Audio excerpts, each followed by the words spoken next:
Good morning प्यारे बच्चों। इस वीडियो में हम देखेंगे क्लास 12 हिस्ट्री का chapter number 9 Kings and chronicles part number 5। ठीक है, इससे पहले हमने मुग़ल एम्पायर के बारे में और उनके द्वारा जो भी काम किए गए उनकी गतिविधियों के बारे में देखा, उनकी मनुस्क्रिप्ट से लैंग्वेज, अकबरनामा, ठीक है, आइडियल किंगडम, ये सारे टॉपिक्स हमने कवर कर लिए थे। डेली रूटीन ये सारे हम कंप्लीट कर चुके थे। तो उसके बाद में लास्ट पार्ट जो बचता है उस पार्ट को हम इस वीडियो में कवर करेंगे। तो इस वीडियो का जो पहला टॉपिक है वो है recruitment of imperial officials in the Mughal empire.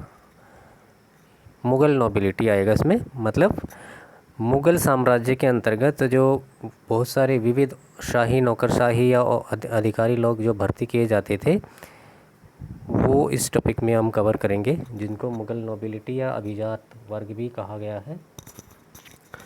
The Akbarnama of Abul Fazl provides detailed information about the recruitments of the imperial officials. मतलब अबुल फजल ने जो अकबरनामा लिखा था उससे हमें मुग़ल साम्राज्य के अंतर्गत जो शाही अधिकारियों की या शाही नौकरशाही की भर्ती जो की जाती थी उसके बारे में विस्तार से जानकारी मिलती है। The corps of officers known as nobility, मतलब जो दल होता था अधिकारियों का वह नोबिलिटी यानी अभिजात वर्ग कहलाता था। In the Mughal empire was recruited from diverse ethnic and religious groups in order to prevent any faction that would challenge the state. तो मुग़ल एम्पायर के अंतर्गत जो भी नोबिलिटी या कुलीन वर्ग या अभिजात वर्ग की भर्ती की जाती थी वो विविध प्रकार की ये डाइवर्स, मतलब एथनिक, मतलब क्या बोलते हैं उसमें, विविध प्रकार के नृजातीय और धर्म से, अलग अलग धर्मों से संबंधित वो लोग थे। ठीक है, उसमें विविधता हमें देखने को मिलती थी, मतलब कोई नॉर्थ इंडिया से था, कोई साउथ इंडिया से था, कोई हिंदू था, कोई मुसलमान था। तो उनके धर्मों में भी अंतर देखने को मिलते हैं, तो उनके रंग रूप में और बाकी उनकी बोलचाल में, बोली में, वाणी में, इसमें भी हमें अंतर देखने को मिलता था। और वो ऐसा इसलिए क्यों करते थे ताकि कोई भी मिलकर आपस में गुट बनाकर मुग़ल सत्ता को कोई चैलेंज ना कर सके। ठीक है, the imperial officers were described by the court historians as a bouquet of flowers. तो जो शाही अधिकारी होते थे या नौकरशाही जो होती थी वह एक बुके कहलाता था। मतलब ये कौन कहता है? हिस्टोरियन कहते हैं। तो दरबार के जो इतिहासकार होते थे वो इम्पीरियल ऑफिसर्स को बुके ऑफ फ्लावर्स यानी गुलदस्ता कहकर संबोधित करते थे कि एक तरह से दरबार के लिए गुलदस्ता है। During the rule of Akbar for the imperial service Iranian and तुरानी nobles were recruited. मतलब अकबर के शासनकाल के दौरान जो शाही सेवा होती थी उसमें ईरानी और तुरानी अभिजात कुलीन वर्ग के लोगों को भर्ती किया जाता था। नेक्स्ट है the two groups of Indian nobles in Mughal empire. तो मुग़ल साम्राज्य के अंतर्गत दो अभिजात वर्गों की जो समूह थे वो सामने आते हैं। कौन कौन से हैं? The two ruling groups of Indian origin entered the imperial services from 1560 onwards. First one the Rajputs and second one the Indian Muslims means Shaikhzadas. तो जो दो अभिजात या जो शासक वर्ग जो भर्ती किए मुग़ल शाही सेवा में आए 1560 से, तो उनमें पहले थे राजपूत और दूसरे थे इंडियन मुस्लिम, भारतीय मुसलमान, जिनको शेख ज़ादास या शेख ज़ादा भी कहा गया है।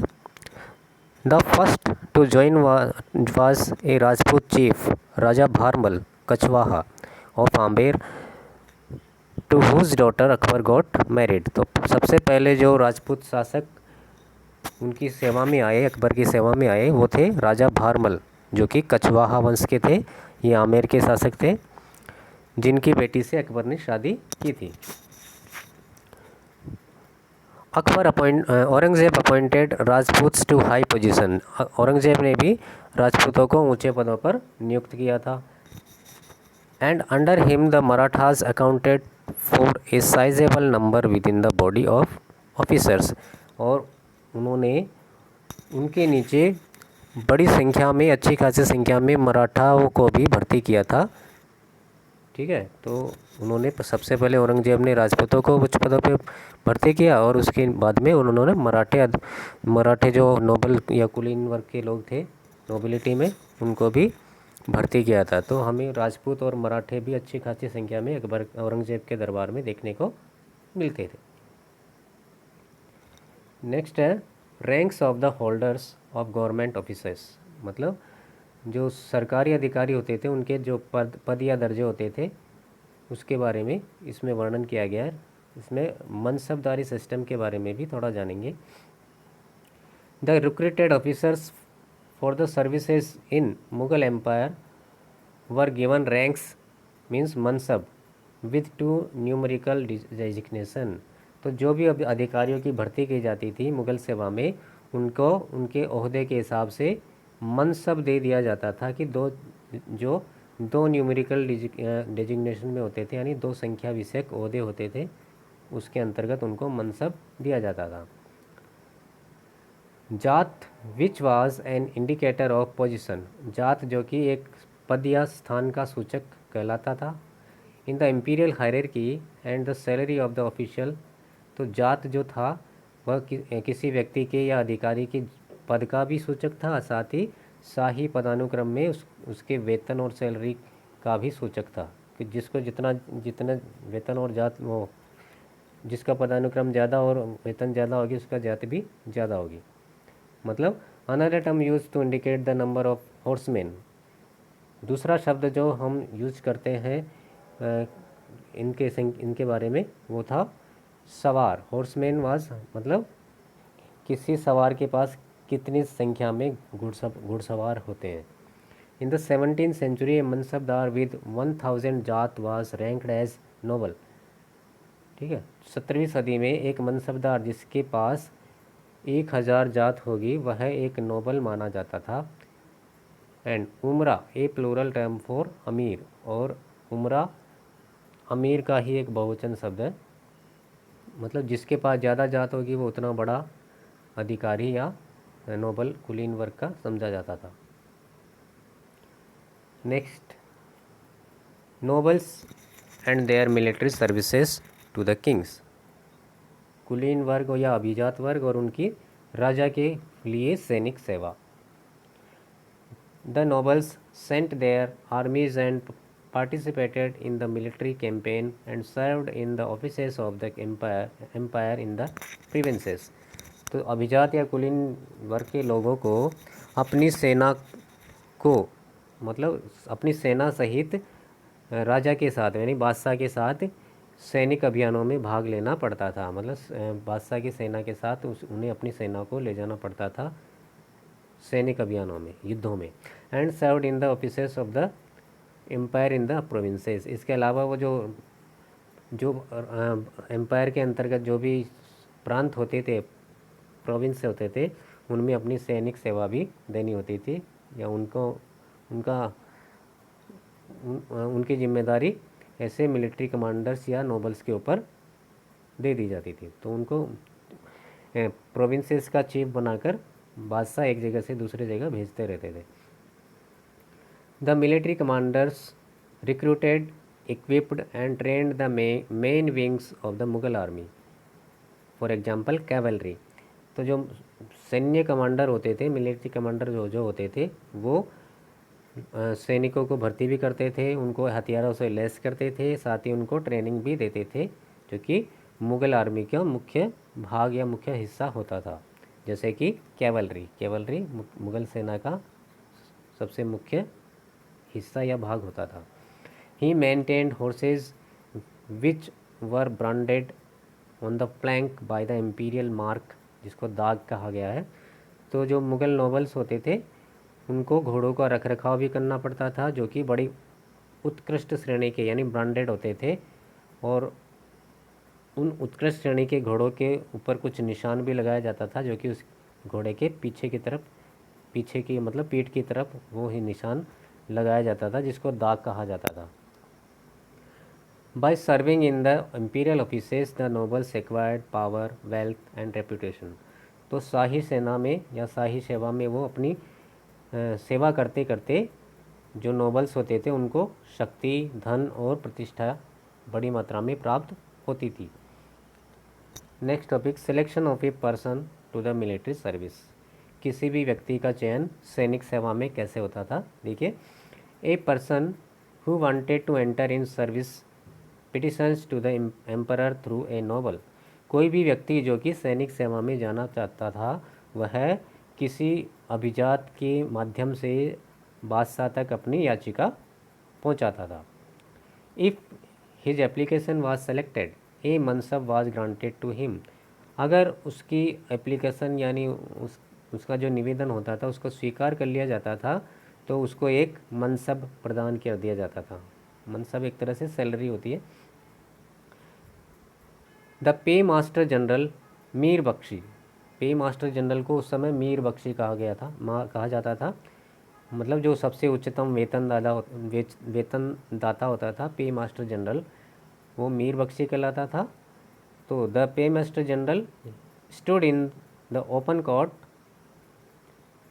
Near by the emperor and gave away the appointment of promotion orders which had its office seal and signature as well as those of the emperor। मतलब जो मीर बख्शी होता था जिसको पे मास्टर जनरल कहते हैं, वो ओपन कोर्ट में खड़ा हो जाता था, मतलब खुले दरबार में खड़ा हो जाता था बादशाह के पास में, और वह लोगों को नियुक्ति भी देता था, मतलब अपॉइंटमेंट देता था। साथ ही जो पुराने सैनिक होते थे उनको पदोन्नति यानी उनको प्रमोशन भी देता था। ठीक है, और प्रमोशन देने के साथ ही वह जो डॉक्यूमेंट्स या कागज़ होते थे उन पे वो अपने ऑफिस की सील और सिग्नेचर करता था। साथ ही बादशाह के साइन या उसके जो निशानी होती है वो लगाता था। साथ ही सील भी लगती थी, जो शाही सील होती थी वो भी लगाई जाती थी। There were 2 other important ministers at the centre. तो मीर बख्शी के साथ ही 2 मुख्य अधिकारी और होते थे जो कि केंद्र में होते थे। तो ये सारे तीनों केंद्र में होते थे। मीर बख्शी, इसके अलावा 2 और होते थे। कौन कौन से? द दीवाने आला, जिसमें दूसरा था दीवाने आला, मतलब फाइनेंस मिनिस्टर, वित्त मंत्री। ठीक है, दीवाने आला द फाइनेंस मिनिस्टर। एंड सद्र उस सुदूर, तीसरा था सद्र उस सुदूर, मतलब मिनिस्टर ऑफ ग्रांट्स एंड और मदद ए मास and incharge of appointing local जजेस और काजीज। तो दीवाने आला तो फाइनेंस मिनिस्टर था। तीसरा था सद्र उस सुदूर जो कि अनुदान मंत्री या मदद ए मास कहलाता था। इसके अलावा वह जो काजी या जज जो होते थे उनकी नियुक्ति का इंचार्ज या प्रभारी भी होता था। The 3 ministers occasionally came together as an advisory body. ये तीनों जो मंत्री होते थे वो अक्सर साथ साथ आते थे एक सलाहकार निकाय के रूप में। But were independent of each other. लेकिन ये तीनों एक दूसरे से बिल्कुल स्वतंत्र होते थे। ऐसा नहीं कि एक के मामले में दूसरा कोई अपनी टांग अड़ाए, ऐसा कुछ नहीं था। तीनों स्वतंत्र थे। ठीक है, लेकिन ये तीनों साथ साथ रूप आकर अपना जो उनको वो देना था जजमेंट वो देते थे, या उनको जो भी निर्णय लेना होता था वो लेते थे। Akbar with these and other advisory shaped the administrative, physical and monetary institutions of the empire. तो अकबर ने इन अधिकारियों के साथ साथ ही जो अन्य सलाहकार अधिकारी होते थे उनके साथ मिलकर उसने मुग़ल एम्पायर के प्रशासनिक, राजकोषीय और मौद्रिक संबंधी जो भी संस्थाएं थी उनको एक निश्चित आकार प्रदान किया था। नेक्स्ट टॉपिक है डॉक्यूमेंटेशन ऑफ कोर्ट प्रोसीडिंग्स। मतलब दरबार की जो भी कार्रवाई होती थी उनका डॉक्यूमेंटेशन यानी प्रलेखन कैसे होता था। The keeping of exact and detailed records was a major concern of the Mughal administration. मतलब किसी भी चीज़ का रिकॉर्ड रखना, मतलब सही और सटीक और विस्तृत रिकॉर्ड रखना या जानकारी रखना, उसका आलेख रखना मुग़ल प्रशासन का एक महत्वपूर्ण हिस्सा था, बहुत महत्वपूर्ण माना जाता था। द मीर बख्शी, जो कि सेंटर पे होता था, सेंटर में होता था, सेंट्रल लेवल का अधिकारी था ये। The Mir Bakhshi supervised the corps of court writers, जिनको वाक्य नवीस कहा जाता था। तो मीर बख्शी सबसे पहले क्या करता था, कोर्ट राइटर्स, जो कोर्ट के लेखक जो होते थे, उनके समूह का निरीक्षण करता था, और कोर्ट राइटर्स को वाक्य नवीस कहा जाता था। Who recorded all applications and documents presented to the court. तो वाक्य नवीस क्या करता था, जो भी दरबार में जो भी प्रेजेंटेशन या जो भी कार्रवाई हो रही थी उसका डॉक्यूमेंटेशन करता था, या जो भी एप्लीकेशन आ रही थी उसका रिकॉर्ड रखता था। ठीक है।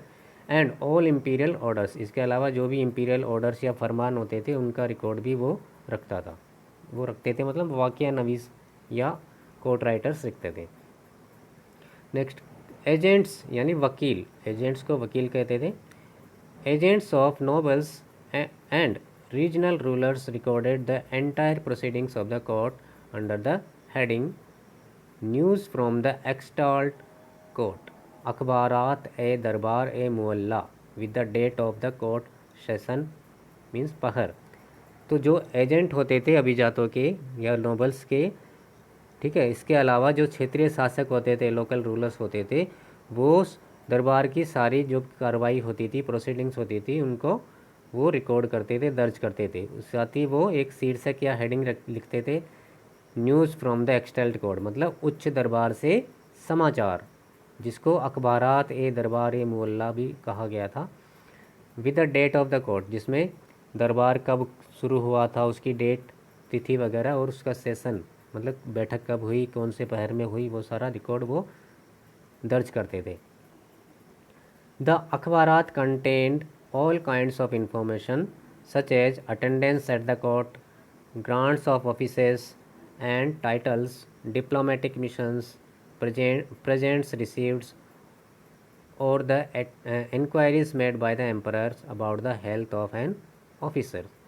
तो जो अखबारात होते थे उसमें बहुत सारी जानकारी उसमें लिखी जाती थी, जैसे कि दरबार में कितने लोग उपस्थित थे, उनकी अटेंडेंस, इसके अलावा कितने लोग, क्या क्या चीज़ें दान दी गई है ना, या फिर किन किन लोगों को ऑफिस यानी पदों पर पदों और पदवियों, कितने लोगों को पद बांटे गए और कितने लोगों को टाइटल्स या पदवियाँ दी गई। इसके अलावा जो राजनयिक संबंध होते थे, शिष्टमंडल वगैरह, उनका रिकॉर्ड रखा जाता था। कितने लोगों ने कितना उपहार राजा को दिया या राजा ने किसी को दिया, उसका रिकॉर्ड, उपहारों से संबंधित या प्रेजेंट से संबंधित रिकॉर्ड, ठीक है। या फिर जो भी इंक्वायरी जो राजा या बादशाह द्वारा पूछी गई about the health of an officer, किसी भी अधिकारी से संबंधित, उसके स्वास्थ्य से संबंधित जो भी पूछताछ राजा द्वारा की गई, उसका भी रिकॉर्ड अखबारात में दर्ज होता था। News reports and important official documents travelled across the length and breadth of the regions under Mughal rule by imperial post. तो न्यूज़ रिपोर्ट्स मतलब समाचार संबंधित जो वृत्तांत या जानकारी होती थी, और जो भी महत्वपूर्ण सरकारी डॉक्यूमेंट होता था, वो साम्राज्य के एक कोने से दूसरे कोने तक शाही पोस्ट के द्वारा, शाही डाक के द्वारा बहुत जल्दी एक जगह से दूसरे जगह से, एक कोने से दूसरे कोने तक पहुंच जाता था। Round the clock relay of the foot runners, जिसको कसीद या पथमार भी कहा गया था। फुट रनर्स मतलब हरकारे या डाकिए, ठीक है, पोस्टमैन। तो राउंड द क्लॉक मतलब दिन रात जो पोस्टमैन या फुट रनर्स होते थे वो दौड़ते रहते थे, जिनको उस समय कसीद या पथमार कहा गया था। कैरिड पेपर रोल्ड अप, जो कि कागज़ को रोल करके मतलब लपेट कर लेकर जाते थे। किस में लपेटते थे? इन्हें बैम्बू कंटेनर, बांस से बने डिब्बों में उस पेपर को लपेट कर लेकर जाते थे, भागते रहते थे। The emperor received reports from even distant provincial capital with in few days, और बादशाह तक वो बहुत दूर तक जो उनका प्रोविंस होता था वहाँ से भी जानकारी बहुत जल्दी बादशाह तक पहुँच जाती थी, कुछ ही दिनों में जानकारी पहुँच जाती थी।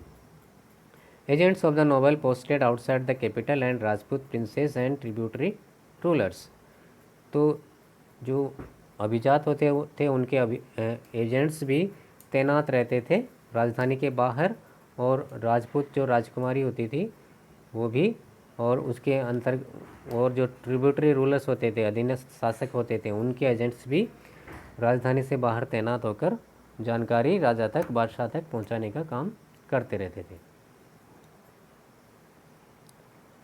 नेक्स्ट टॉपिक है provincial administration of the Mughals, मुगलों का प्रांतीय प्रशासन। ठीक है, हमने केंद्रीय प्रशासन देख लिया, अभी प्रांतों की बारी है, स्टेट कैसे काम करते थे।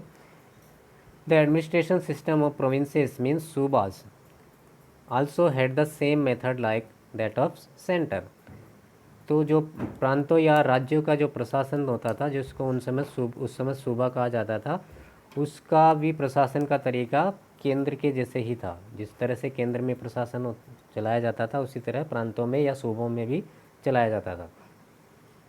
इन the provinces ministers were assisted by their subordinates such as diwan, bakhshi and sadr. तो कुछ ऐसे प्रांत थे जहाँ पर अधीनस्थ लोग काम करते थे, जो बादशाह के अधीनस्थ होते थे, जैसे कि दीवान, बख्शी और सद्र। और सेंटर में हमने देखा कि कौन कौन से थे, मीर, बख्शी, दीवान आला और सद्र उस सुदूर। और यहाँ पर है दीवान, बख्शी और सद्र।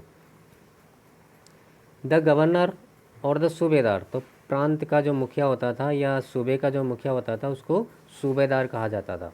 द गवर्नर और subedar was the head of the provincial administration, तो प्रांतीय प्रशासन का मुखिया होता था सूबेदार या गवर्नर।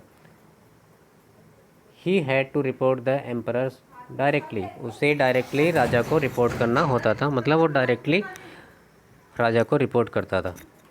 ईच सूबा वाज डिवाइडेड इनटू सरकार्स, मतलब हर सूबा यानी हर स्टेट या प्रांत सरकार यानी जिलों में बटा होता था। सरकार मतलब जिला होता है, और सूबा यानी प्रांत या स्टेट। तो ईच सूबा वाज डिवाइडेड इनटू सरकार विद द ज्यूरिसडिक्शन ऑफ फौजदार, तो हर सूबा अलग अलग सरकारों में या प्रांत, जिसको डिस्ट्रिक्ट बोला गया है, सरकारों में बटा होता था, जिसका अधिकार क्षेत्र फौजदार के अंदर आता था। फौजदार मतलब कमांडेंट, तो फौजदार उसका हेड होता था सरकार का। The local administration was looked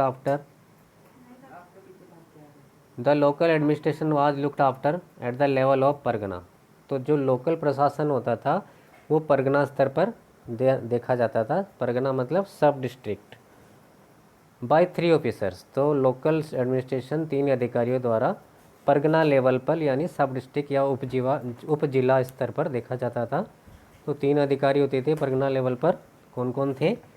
the कानूनगो, मतलब पहला है कानूनगो, दूसरा है कानूनगो क्या करता था? Keeper of revenue records. Qanungo का काम था वो राजस्व से संबंधित रिकॉर्ड रखता था। दूसरा था द चौधरी, दूसरा होता था चौधरी। चौधरी क्या होता था? इंचार्ज ऑफ रेवेन्यू कलेक्शन, मतलब राजस्व संग्रह का प्रभारी चौधरी। और तीसरा होता था काजी। ठीक है, तीसरा काजी यानी जज होता था, न्याय संबंधित कार्य करता था। The administration of each department was maintained by many staffs of clerks, accountants, auditors, messengers and other functionaries with good technical skills with highly standardized rules and procedures।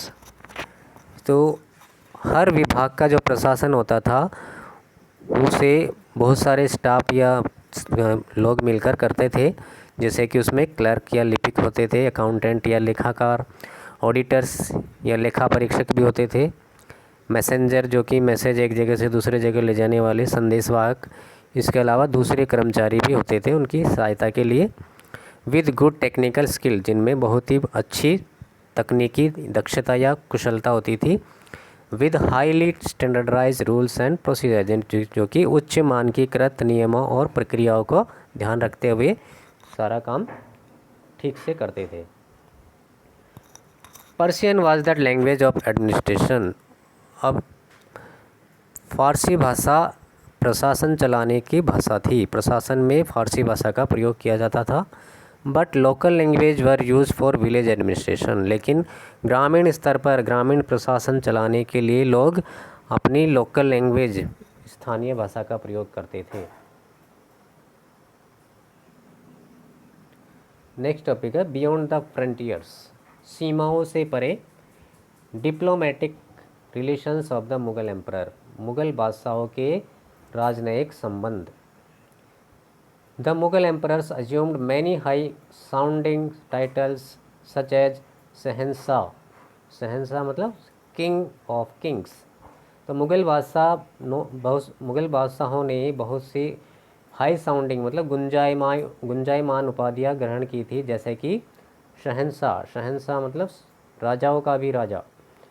The title adopted by individual kings were such as Jahangir, उसी तरह कुछ individual व्यक्तिगत राजाओं ने भी या बादशाहों ने भी अब कुछ उपाधियाँ ग्रहण की थी, जैसे कि जहांगीर ने अपना नाम रखा जहांगीर, इसका मतलब है वर्ल्ड सीजर, मतलब विश्व पर कब्जा करने वाला। शाहजहां, शाहजहां मतलब किंग ऑफ द वर्ल्ड, विश्व का राजा। एंड औरंगजेब आलमगीर मतलब रूलर ऑफ द वर्ल्ड, वही विश्व का शासक। These titles indicate the claims of the Mughal emperors to uncontested territorial and political control। तो ये जो पदवियाँ मुग़ल बादशाहों ने ग्रहण की, इससे ये पता पड़ता है कि उन्होंने जिन क्षेत्रों को जीता नहीं उन पर भी वो अपना पॉलिटिकल कंट्रोल रखते थे, ऐसा इससे साबित होता है। The contemporary historians in their accounts described the political relation and conflicts of the Mughal rulers with their neighboring political powers. तो समकालीन इतिहासकारों ने अपने वृत्तांतरों या विवरणों में लिखा है कि मुग़ल बादशाहों के साथ जो नेबरिंग या पड़ोसी जो राजा होते थे उनके साथ हमेशा झगड़े और मतलब तनाव और टेंशन और कॉन्फ्लिक्ट या झगड़े वगैरह चलते रहते थे आपसी अपनी सत्ता को बढ़ाने के लिए। नेक्स्ट टॉपिक है Kandahar, a bone of contention between the Safavids and Mughals. Kandahar जो कि झगड़े की जड़ बन गई थी ईरान के सफाविड रूलर्स के बीच और मुग़लों के बीच में। कंधार अफ़गानिस्तान में, पता आपको। तो कंधार पर कब्जा करने के लिए मुग़ल और सफाविड रूलर दोनों आपस में झगड़ते रहते थे और ये एक तरह से झगड़े की जड़ बन गया था। The fortress town of Kandahar was always a bone of contention between the Safavids of Iran and the Mughals. तो जो कंधार जो किला नगर कहलाता था वह हमेशा से ईरान के सफाविड रूलर्स और भारत के मुगल्स के बीच, मुग़ल शासकों के बीच हमेशा से ये झगड़े की जड़ बना हुआ था।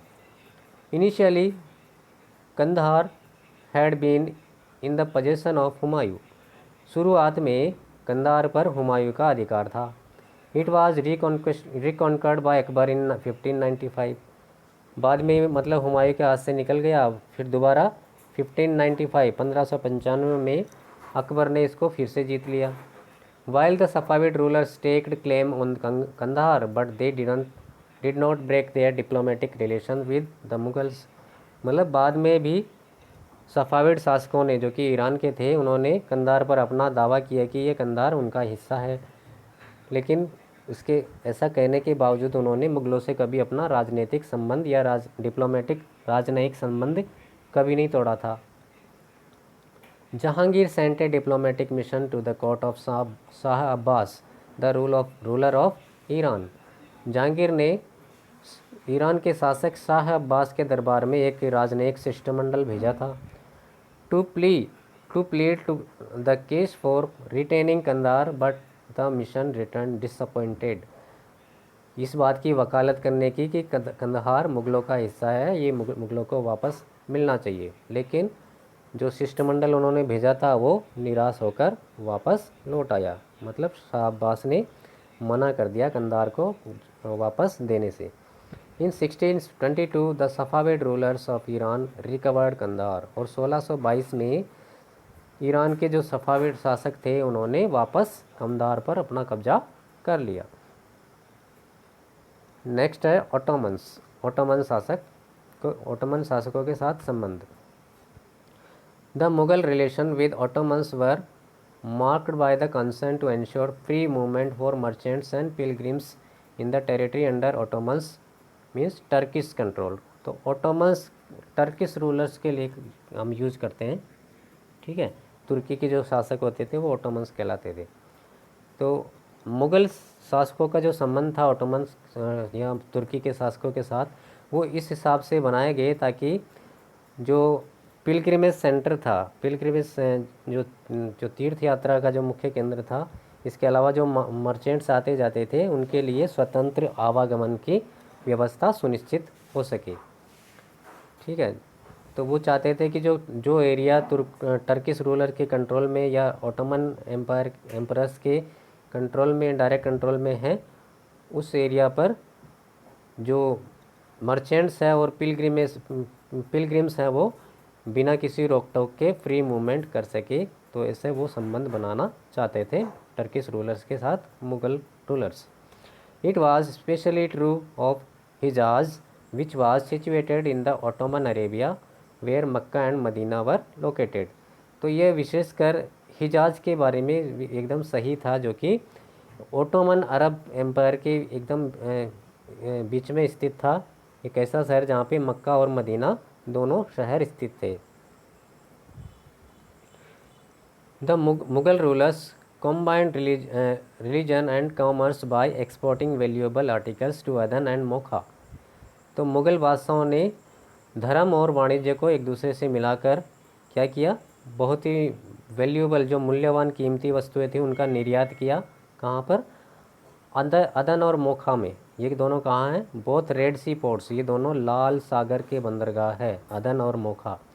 And distributed proceeds of the sales in charity to the keepers of shrines and religious man there.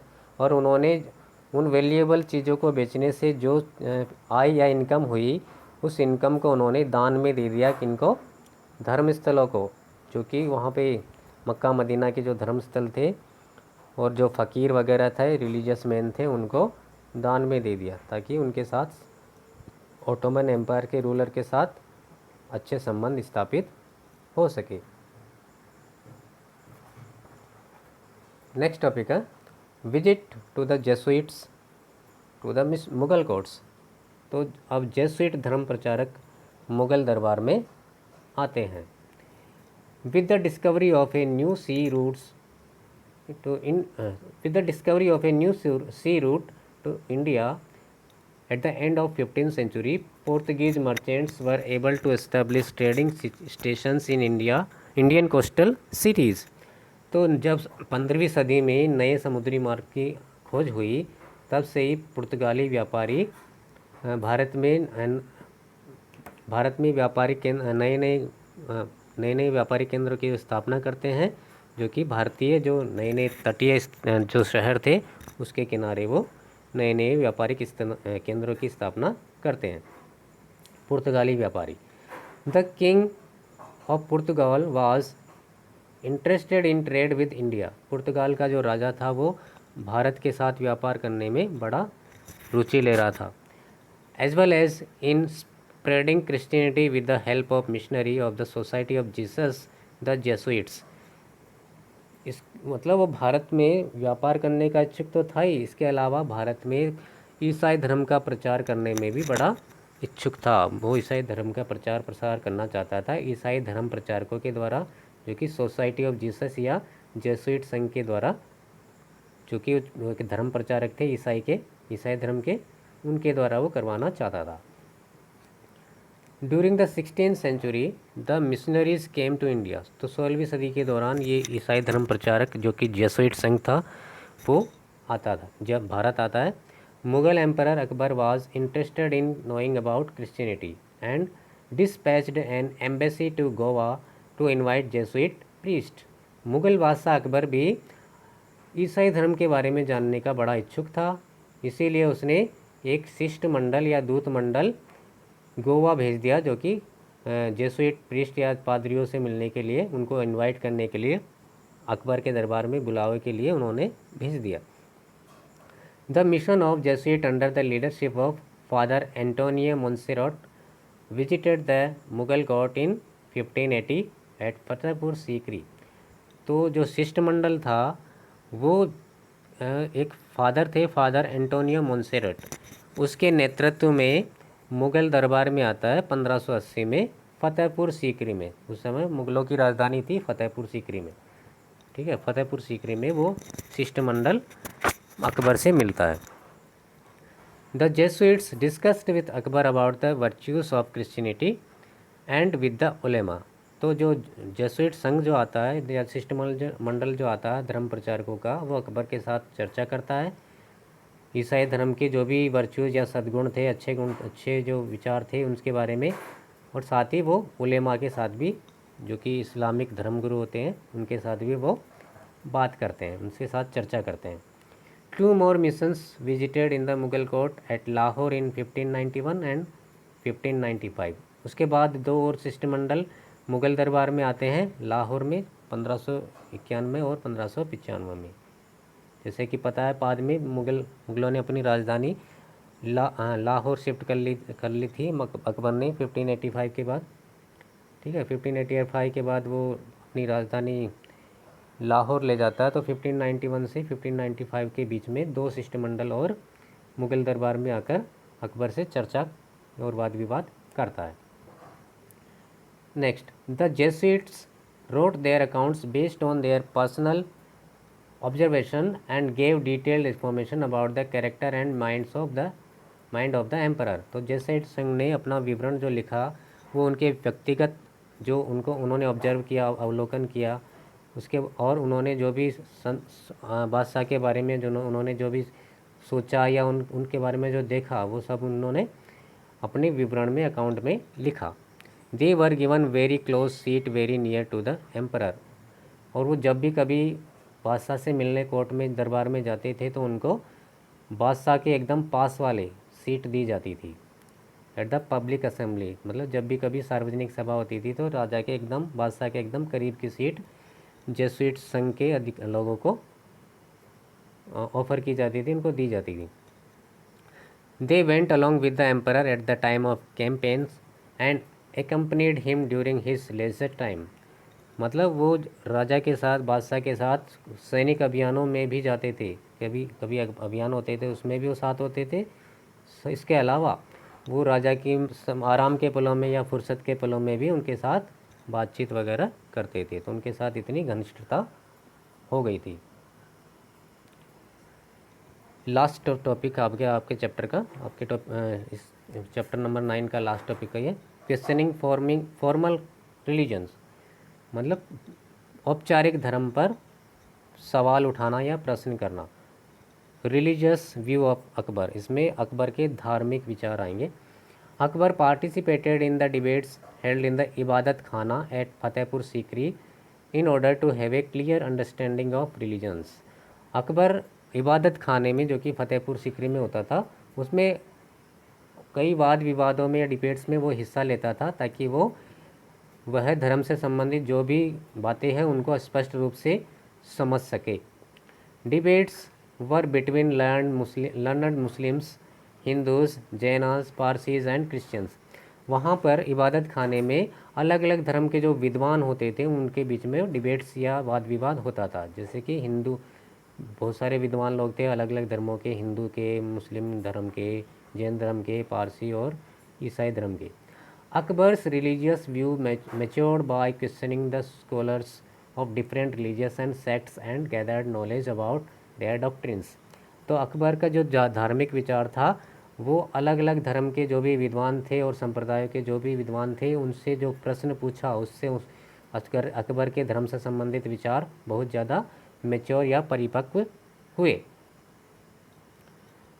In course of time he moved away from the orthodox Islamic way of understanding religions and followed a self-conceived electric form of worship focusing on light and the sun। तो इन course of time, धीरे धीरे या समय के साथ वह जो रूढ़िवादी इस्लामिक तरीके से धर्म को समझने की जो प्रथा या रिवाज थी उससे वो दूर होते चले गए और उसने एक स्वकल्पित विभिन्न दर्शनग्राही, जो कि पूजा के अलग अलग रूप थे जो कि रोशनी और सूर्य पर केंद्रित थे, ठीक है, उस स्वकल्पित दर्शनग्राही रूप का उसने फॉलो किया, उसका पालन किया। इस तरह से उसने सारे धर्मों के जो विद्वान थे उनमें चर्चा करके एक ऐसे धर्म का पालन करना शुरू किया, जो कि सभी धर्मों की अच्छी बातों को उसने समावेश किया। बाद में वो दीन ए इलाही करके एक नया धर्म की शुरुआत करता है, लेकिन दीन ए इलाही के बहुत ज़्यादा अनुयायी नहीं होते, तो मतलब वो धर्म केवल 2-4 लोगों तक ही सीमित होकर रह जाता है, इसके बहुत ज़्यादा अनुयायी नहीं होता है। इस तरह से अकबर के ये धार्मिक विचार हमने पढ़े। आशा है आपको ये चैप्टर अच्छे से समझ आया होगा, और अगर आपको कोई भी टॉपिक समझने में दिक्कत है तो आप मुझे पर्सनली मैसेज करके या फ़ोन करके दोबारा उस टॉपिक को समझ सकते हैं। धन्यवाद।